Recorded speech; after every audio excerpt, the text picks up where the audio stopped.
Mag-iisip pa ba tayo? Wag na tayong mag-isip. Kunin na natin yan.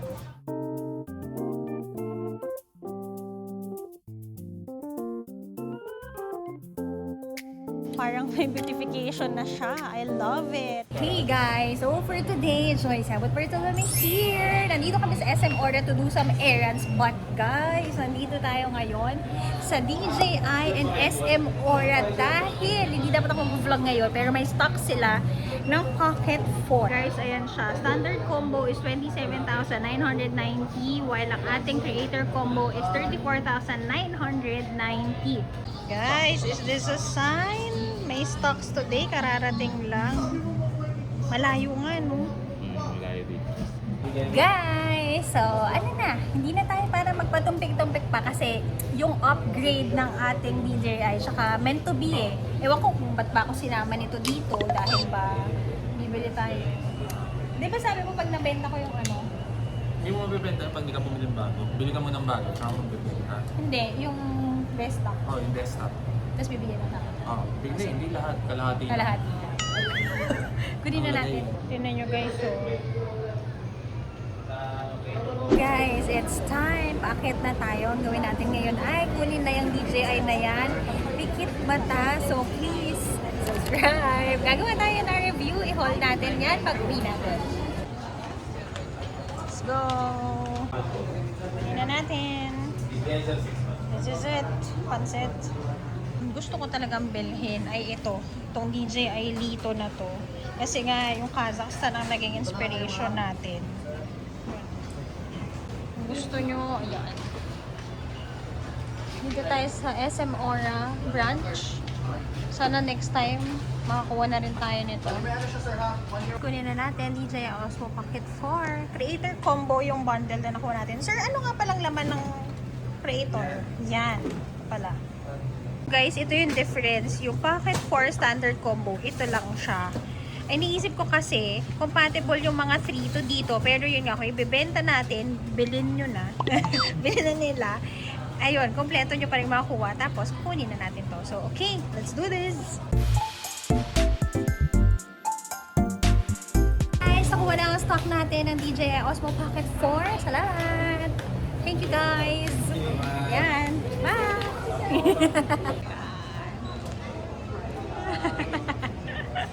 Guys, laging maaasahan kapag bibili kayo ng anything DJI dito sa SM Aura, nakakakuha. Maswerte tayo lagi sa stocks dito. So, hindi ako pumila ngayon. Meant to be lang talaga kami para Kakarating makabili. lang, mainit-init pa guys. Oo guys. So kung, naku, 2 weeks ko pa kasi ito ma-upload. Follow nyo lang ako sa social media accounts natin kasi doon i-update ko kayo na may 40 pieces guys na available doon. So yan, mag-unbox tayo. Pakita ko sa inyo ang review natin ng bagong camera natin. See you guys! Hey guys! Joyce Sabot Bartolome here. So for today, we'll be doing our unboxing of the DJI Osmo Pocket 4.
Okay guys, nakapag-unboxing na tayo. Medyo aesthetic ba? Yung ginawa nating unboxing. Pero now, let me share with you thoroughly kung ano ba yung every pieces na meron tayo dito sa Osmo Pocket 4 Creator Combo. So, ito, unahin na natin guys.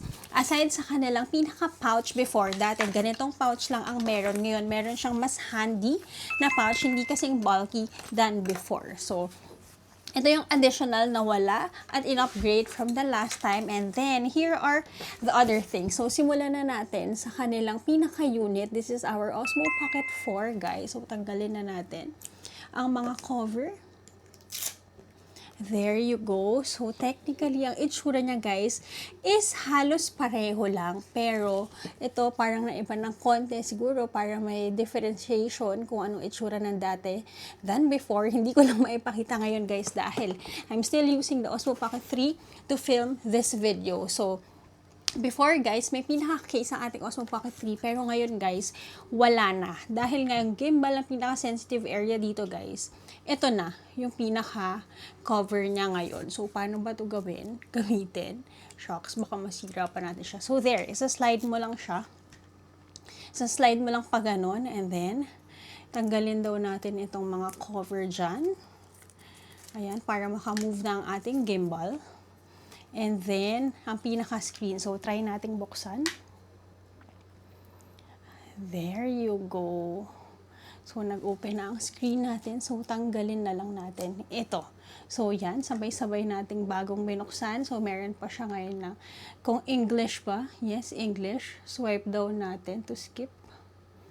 And then, there you go. Starting na siya, guys. So, later, I'll be sharing with you kung ano mga kaibahan na features nito. Pero now, ano pa ang mga ibang kasama niya. So, saan ba natin ito ilalapag? Sige, lagyan na natin dito, guys. Ito yung pinaka, parang stand niya dito para mailagay yung tripod.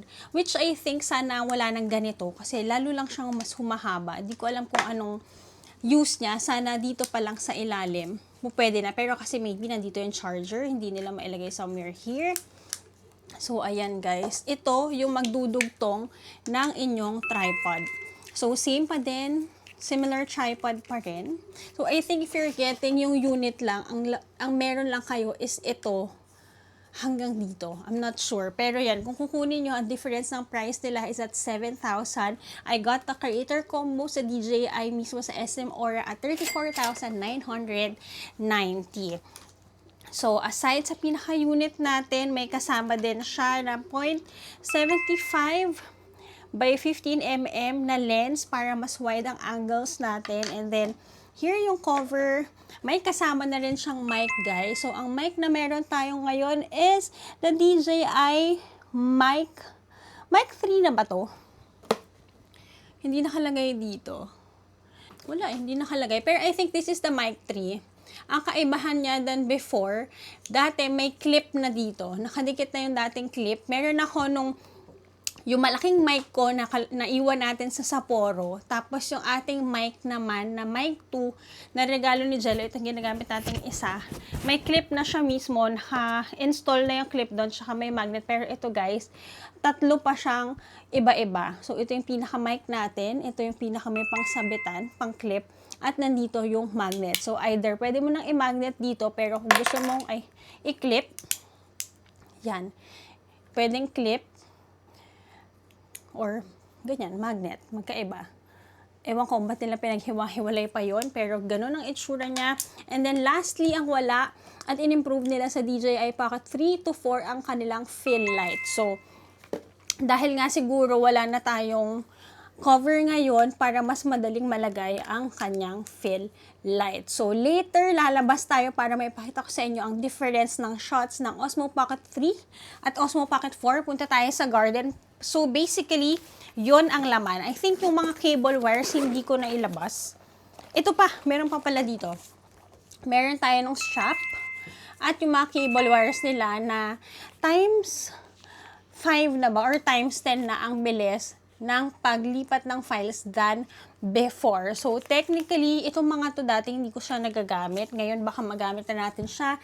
Itong pinaka-strap before, hindi ko na nagamit. Pero this time, lalagay na natin siya dahil walang cover ang pinaka-Osmo Pocket 4 natin. So, ayan siya. Hindi naman tayo ganun pinakakateki. Alam nyo naman yan. What you see is what you get sa atin. Pero syempre, titingnan natin kung mag-i-improve ba ang clips ng from DJI Osmo Pocket 3 to 4. So, after ng mga vlog na to, may mga 3 to 4 episodes pa tayo na yung 3 ang ginamit natin. And then, i-announce ko naman sa inyo na yung 4 na ang gamit natin. So, ibang mga features na meron na nito, sabi nila, yung D-Log niya guys, kung gusto nyo mas cinematic at kung magko-color grade kayo, better na daw to get the Osmo Pocket 4. And then, sa low light naman guys, kasi nga, isa rin yon na feature na hindi ko magamit before kapag madilim sa Osmo Pocket 3, itong ginagamit natin ngayon, medyo nagi-grainy siya. Sabi nila, mas improve na daw kapag ginamitan mo nitong may fill light. So, try nga natin buksan. Kung meron siya. Oh, ayan. Gumagana na pala siya. So, yan, sabay-sabay natin siyang gagamitin. Lumalakas ang ilaw. Nag-iiba rin siya. Tricolor din ang kulay. Merong warm, may white, at may mixed na light siya. So, yan. Sige, tingin ko yung lumabas na tayo. At ang kaibahan din guys ha, may dalawang buttons na nito as compared sa dati. Kasi ang dati guys, may joystick lang tsaka itong pang press. Tapos yung ibang features dito mo nahahawakan sa may pinaka-screen. Pero ngayon, may pang record na siya at pang zoom dito. So tara, let's labas tayo para ma-compare na natin ito. Ngayon guys, baba tayo sa garden area para magamit natin at may side by side natin na filming ang 3 at 4 para makita nyo ang difference. So tara. So, bago natin i-side by side ito guys, ayan, nakikita ko na ngayon ng difference, no? Hi, si Boodle! Maglalakad ang isa sa mga dog dito sa unit namin. Pakita ko lang sa inyo, alam nyo ba ang Osmo Pocket 4 guys, ay meron ding internal storage na 100GB at ito pa. Yan guys, kapag chinek nyo kung ano pang mga meron dito, meron siyang pa-up glamour effect, may pa-beautify siya. May film tone din siya. Ayan guys, kung gusto nyo i-beautify, may pa-smoothness siya, brightness, skin tone. Kung may ganun pa guys. 'Di ba? Parang may beautification na siya. I love it. Para kapag hindi tayo ganun ka-confident sa ating balat, pwede natin yung magamit. Pero as much as possible, i-off lang natin siya. And then guys, nakita ko rin dito na parang meron siyang pa-filter. So, i-check natin. Ayan. Like ito, meron siyang pristine and tones for fair complexion, negative film. May pa-ganon din. Nakikita nyo ba? May pa-ganon siya. Pa-retro. So, this is very good na, no? Hindi mo na kailangan pang mag-edit kasi meron na siyang film, beautification, may pastel, may warm tone, may pa-movie, may pa-retro. So, kung gusto nyo cinematic and all, wow! Perfect ito. So, mag side by side na tayo and later magbigay ako ng review sa inyo. First impression natin sa Osmo Pocket 3 at 4 guys, kung makikita nyo ito, itong 4, ayan, yung color niya guys, mas crisp, mas near siya to reality than ito. Kapag sa Osmo Pocket 3 guys, ang color niya, kung familiar kayo sa mga CapCut na filters guys, para kayong naka-cold ivory. Parang ang temperature niya is nasa cold temperature than ito. Ito on the warm tones na siya or near to reality. So let's go, mag side by side na tayo ng filming. Ang gamit natin ngayon parehong naka 4K by 30 FPS.